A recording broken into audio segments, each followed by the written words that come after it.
In this video, I'm going to show you exactly why everything you know about overthinking is wrong, and the one technique neuroscience shows actually gives your brain permission to rest. Picture this. It's 1 a.m., you're in bed, the room is quiet, everything is fine, and your brain decides, right now is the perfect time to replay every awkward thing you've said in the last 4 years. You try to stop it, you can't. You try to think about something else. It doesn't work. So you just lie there, tired, but awake, exhausted by your own head. Here's what nobody tells you about that. That's not anxiety. That's not weakness. The reason your brain does that, the actual reason, is one of the most misunderstood things in psychology. And once you understand it, the way you see yourself completely changes. Your nervous system is literally 20 milliseconds faster at detecting threat than your conscious thought. Let that land. You feel the alarm before you even know why. Your brain catches something, real or imagined, and fires the alert.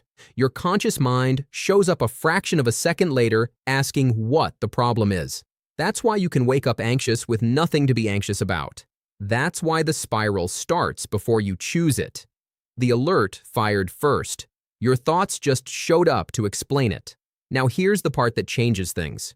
Your brain has a personal trainer, except this trainer never stops.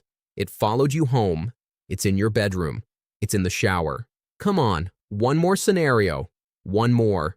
You didn't hire it. You don't know how to fire it. It just never left. In most people, this trainer shows up for a bit and then goes quiet. In you, it runs 24 hours a day.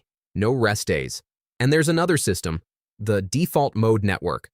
Scientists used to call it the resting brain, the part that switches on when you're doing nothing. Turns out, in people who overthink, that network doesn't rest. It gets louder. The moment the room goes quiet, the volume turns up. The reason your mind gets loudest right when you're trying to sleep is because silence removes the one thing keeping it distracted. But that's just what's happening. The more important question is, why did your brain build itself this way in the first place? This didn't start last year. When you grew up in an environment where things felt unpredictable, where you never quite knew what mood someone would be in, what was coming next, whether things were okay or not, your nervous system made a decision. Staying alert is safer than relaxing. So it stayed alert, always scanning, always preparing, always running the next scenario before it arrived. That was smart. That kept you safe. This isn't a malfunction. Your brain learned to be alert because it had to. The problem is, your brain never got the memo that the environment changed. So it kept the pattern, long after it needed to. And now that 20 millisecond alarm system fires constantly. Not because danger is coming, but because it was trained to never stop looking for it. The reason you feel that alarm faster than other people isn't a flaw. It's a system that was built to protect you, still doing its job. So now, you know where it comes from. But here's what nobody tells you next. And this is the part that actually matters. Everyone thinks the goal is to stop thinking. Therapists say it. Your friends say it. Every meditation app on your phone says it. Quiet the mind. Stop the spiral. Just breathe. And you've tried. You know you've tried.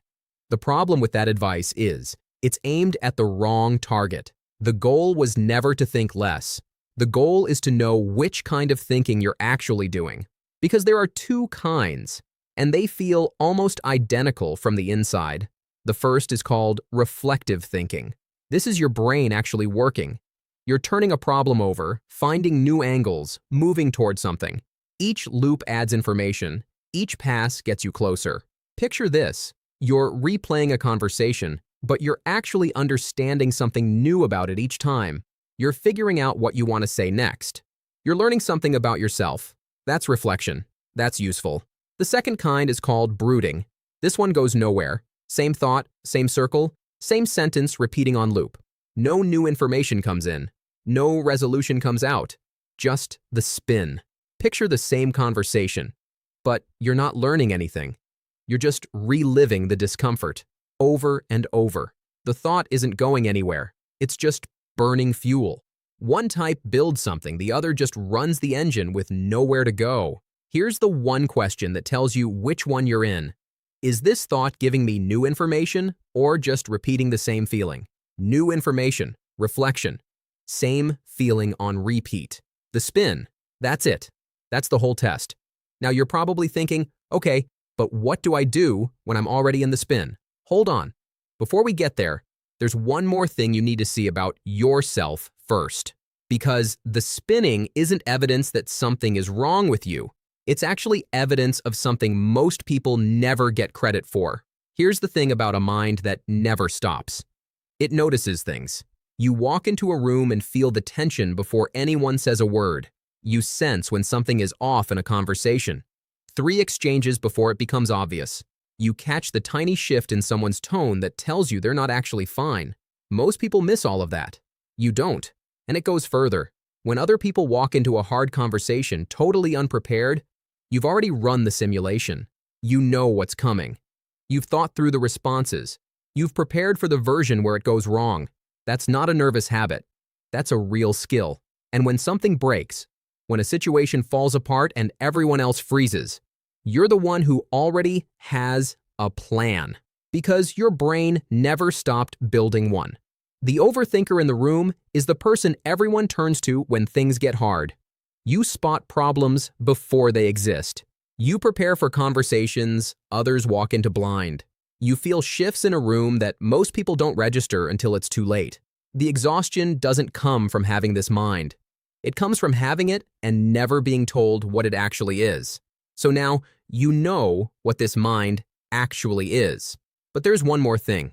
Because understanding it doesn't stop the 2 a.m. spiral, and every night it runs unchecked, it gets worse.